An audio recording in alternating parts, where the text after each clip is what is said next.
there, fellow teachers. And yes, if you didn't know, I'm a preschool teacher and special educator here in the Philippines.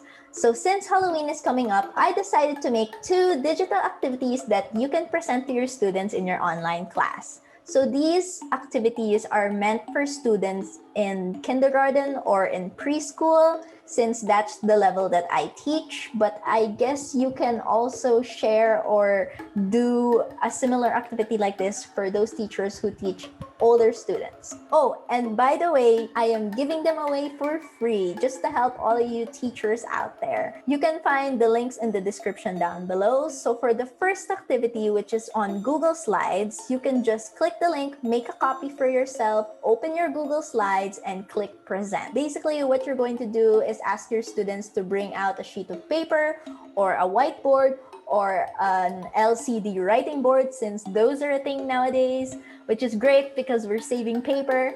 If you have those materials, you can bring them out. You can also ask your students to annotate or use the annotate tool on Zoom, since that's what we're using for our classes or for the school that I work for. What you're going to do is you're going to ask your students to count the Halloween characters on your screen.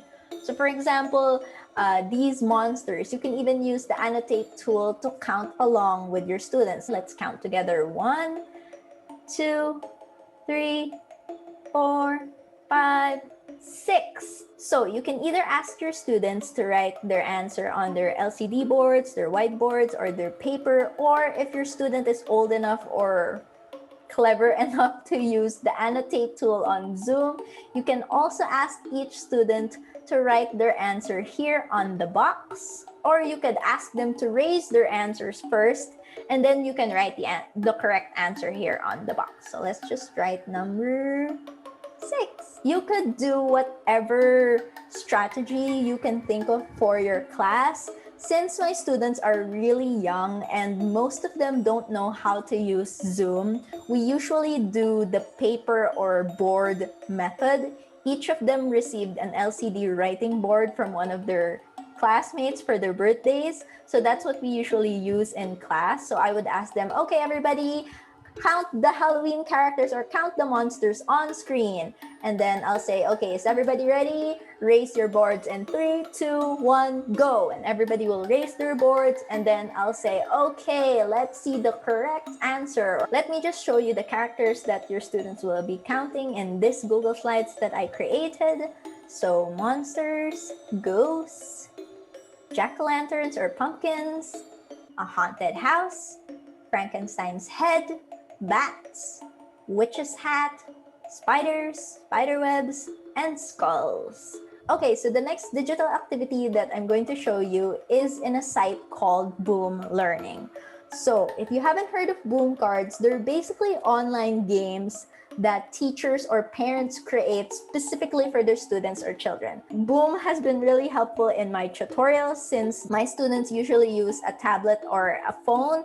So they use their fingers and they can click, and it's amazing. It's basically an online game that you can send a link out to your students or your kids.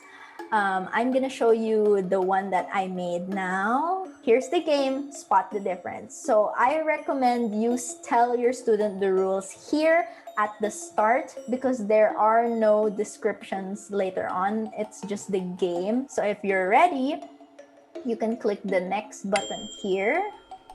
You can ask your student a supplemental question here, like which one is different or which one is not the same. And the thing that I love about Boom cards is they're exactly like online games where if your student clicks the wrong answer, it will show up just like this. Okay, so if your student clicks all the wrong answers, they won't move on to the next card. Again, if your student makes a mistake, it won't move on until they click the correct answer. This is an easy one. Ding. And there you go. So I hope this will be helpful for your Halloween or trick-or-treat lesson. Again, these are for free. I want to help you out, and I hope you enjoyed these activities. I hope I was able to explain to you well how to use these resources, and I hope to do another one of these soon, or maybe another read aloud. But anyway, I'll see you on my next teaching adventure. Goodbye.